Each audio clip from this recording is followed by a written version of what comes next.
আসসালামু আলাইকুম ভিউয়ার, স্বাগতম জানাচ্ছি রায় অ্যান্ড রাদোয়া চ্যানেল থেকে। তো আজকে হচ্ছে রাদোয়ার চুল দিয়ে একটা হেয়ার স্টাইল করা হবে, সেটা আপনাদের সামনে তুলে ধরা হবে। সেই সাথে চুলের ব্যাপারের কিছু ছোট ছোট টিপস আপনাদের সাথে শেয়ার করব। প্রথমত শেয়ার করব যে আপনারা বারবার কমেন্ট করছেন নতুন চুল গজাবে কি করলে, সেই উপায়টা বলে দেব। আর দ্বিতীয়ত হলো লো পোরোসিটি হেয়ারের জন্য কি ধরনের তেল ব্যবহার করতে পারেন, শ্যাম্পু ব্যবহার করতে পারেন, সেটা একটু সংক্ষিপ্ত পরিসরে আপনাদের সাথে আলোচনা করব। তো প্রথমে যখনই আপনারা লো পোরোসিটি হেয়ারে কোনো হেয়ার স্টাইল করতে যাবেন, দেখেন রাদোয়ার চুলটা কিন্তু হচ্ছে লো পোরোসিটি হেয়ার। তো এই টাইপের হেয়ারগুলো কিন্তু খুব সহজে শুকাতে চায় না। যখন শ্যাম্পু করে আসবেন তখন দেখবেন যে আপনার চুলটা ভেতর দিকে ভেজা থাকবে, ওপরের দিকের চুলগুলো ঠিকই শুকিয়ে যায়। তো সেই ক্ষেত্রে আপনারা প্রথমে পুরো চুলটাকে আঁচড়ে নেবেন, তারপর হচ্ছে চুলটাকে দুই ভাগ করে নেবেন। দুই ভাগ করে হচ্ছে আপনার আর দুই ভাগকে আস্তে আস্তে আঁচড়ে নেবেন। তারপর আবার দুই ভাগ একই সাথে করে সেটাকে বারবার একটু আঁচড়ে দিলে চুলটা শুকিয়ে আসবে। দেখুন রাদোয়ার চুলটা কিন্তু এভাবে আমি শুকিয়ে নিয়েছি। এখন এই চুলে একটা হেয়ার স্টাইল করে নেব। নতুন চুল গজানোর জন্য সবচেয়ে ভালো কাজ করে পেঁয়াজের রস। পেঁয়াজের রসের কোনো তুলনা নেই। চুলের স্কাল্পের সমস্যা থেকে শুরু করে চুল পড়ার সমস্যা সব কিছুর ক্ষেত্রে পেঁয়াজের রস খুব ভালো কাজ করে। তবে হ্যাঁ, এক্ষেত্রে ছোট্ট একটি কথা রয়েছে, সবার চুলে কিন্তু সব কিছু শ্যুট করে না। তো যাদের চুলে পেঁয়াজের রস শ্যুট করে না তারা পেঁয়াজের রস ব্যবহার না করলে ক্যাস্টর অয়েল আর হচ্ছে আপনার কোকোনাট অয়েল একসাথে সমপরিমাণ মিক্সড করে চুলের গোড়ায় অ্যাপ্লাই করবেন, আর পরের দিন সেটা শ্যাম্পু করে নেবেন। রাদুর চুলে যে হেয়ার স্টাইলটা করা হচ্ছে, এই হেয়ার স্টাইলটা করার জন্য কিন্তু অবশ্যই ছোট ছোট কিছু রাবার ব্যান্ডের প্রয়োজন রয়েছে। আর এই রাবার ব্যান্ড দিয়ে আপনি হচ্ছে 4টা ঝুঁটি করে নেবেন, আর পেছনের চুলগুলোকে ঝুঁটি করে নেবেন। এতে করে আপনার সামনের ছোট্ট ছোট্ট ঝুঁটিতে বেনি করতে খুব সুবিধা হবে। তো বন্ধুরা, নতুন চুল গজানোর জন্য পেঁয়াজের রস অথবা ক্যাস্টর অয়েল আর হচ্ছে কোকোনাট অয়েল মিক্সড করে অ্যাপ্লাই করতে পারেন।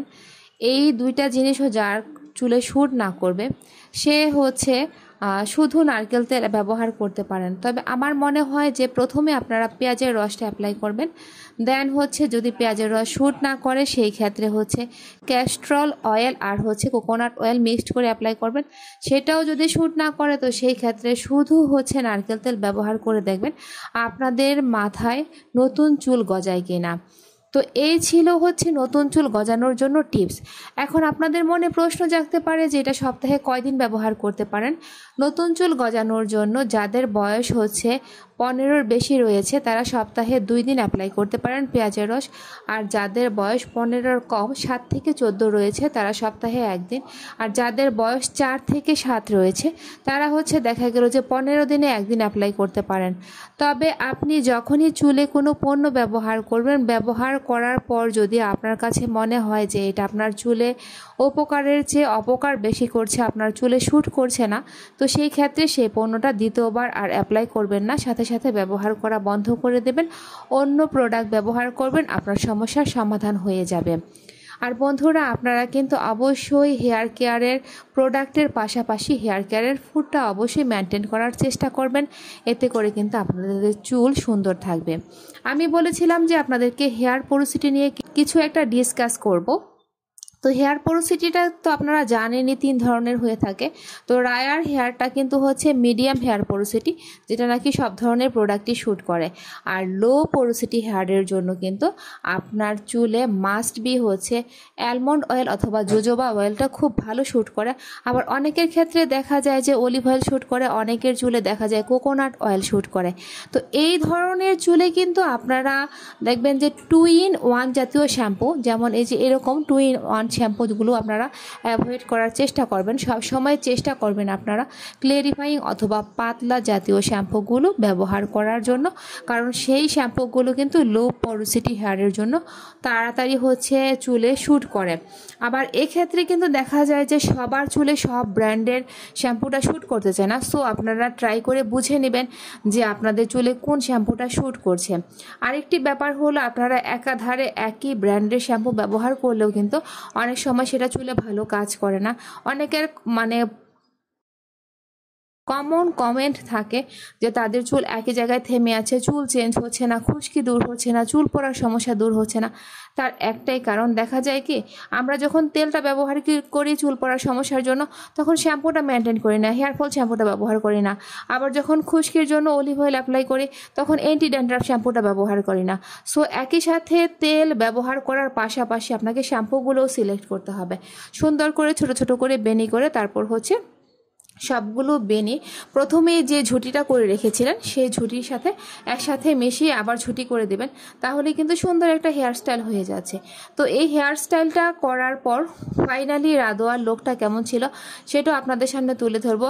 আর এর মাঝখানে যে সময়টুকু হচ্ছে আপনাদের সাথে কিছু কিছু ক্ষুদ্র হেয়ার কেয়ার টিপস শেয়ার করছি। তো এই হেয়ার স্টাইলটা করার পর রাদোয়াকে হচ্ছে কিছু খাবার খাওয়ানো হয়েছিল। সে ভিডিও করার সময় মাঝে মাঝে বায়না করে যে সে হচ্ছে ভিডিও করতে চায় না। তো সেই দিন তাদেরকে খাওয়ানো হয়েছিল গরুর মাংস, সেমাই, মুরগি, পোলাও। তো মাঝে মাঝে কিন্তু খাবারের একটু ভিন্নতা আনতে হয়। আমি কিন্তু আমার ভিডিওতে বলে থাকি বাচ্চাদের খাদ্য তালিকায় দৈনন্দিন ডিম থাকা অবশ্যই প্রয়োজন, যে কোনো ডাল থাকা প্রয়োজন। আর আমি কিন্তু ডালটা মেনটেন করার চেষ্টা করি। তো আমার বাসায় হচ্ছে সবসময় দেখা গিয়েছে মুগের ডাল অথবা মসুরের ডাল থাকে। আর সেই সাথে হচ্ছে রাদোয়া তো ডিম পছন্দ করে, ডিম খাওয়াই। আর দেখুন ফাইনালি কিন্তু রাদোয়ার লোকটা মাশাল্লাহ খুব সুন্দর লাগছিল। আর যারা হচ্ছে প্রথম থেকে রাদোয়ার ভিডিওগুলো ফলো করে আসছেন তারা কিন্তু অবশ্যই বুঝতে পারছেন যে না, রাদোয়ার চুল আগের চেয়ে কিন্তু অনেকটাই লম্বা হয়ে গিয়েছে, বড় হয়ে গিয়েছে। তো আপনারাও চাইলে কিন্তু বাসায় এভাবে বাচ্চাদেরকে এক এক দিন এক এক ধরনের হেয়ারস্টাইল করে দিতে পারেন। আর আমি যে টিপসগুলো আপনাদের সাথে আলাপ করলাম সেই টিপসগুলো অবশ্যই ফলো করার চেষ্টা করবেন, দেখবেন কিছুটা হলেও আপনাদের চুলের পরিবর্তন আসবে।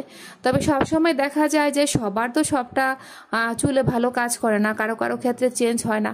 আবার অনেকে কমেন্ট করেন যে আপু আলহামদুলিল্লাহ আপনার যেই রেমেডি সেগুলো অ্যাপ্লাই করে খুব ভালো ফলাফল পাচ্ছি। তো আমি বলবো যে হতাশ হবেন না, রেমেডি অ্যাপ্লাই করতে থাকেন, ইনশাআল্লাহ ফলাফল পাবেন। শুধু খেয়াল করবেন যে পণ্যগুলো চুলে শ্যুট করে কিনা।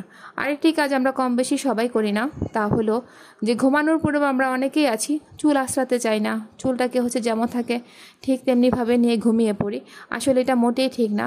প্রতিটি মানুষের উচিত ঘুমানোর পূর্বে চুলের গোড়ায় 1 থেকে 1.5 মিনিট আঙুলের ডগায় 1 থেকে 2 ফোঁটা যে তেল ব্যবহার করে থাকি সেই তেল আঙুলের ডগায় লাগিয়ে তারপর চুলের গোড়ায় ম্যাসেজ করে চুলটাকে সুন্দর করে জট ছাড়িয়ে সুন্দর করে বেঁধে, যেন ড্যামেজ না হয় সেভাবে হচ্ছে বেঁধে তারপর ঘুমানো। কারণ আমরা সবাই জানি ঘুমানোর সময় চুলটা কিন্তু অনেক ড্যামেজ হয়ে যায়।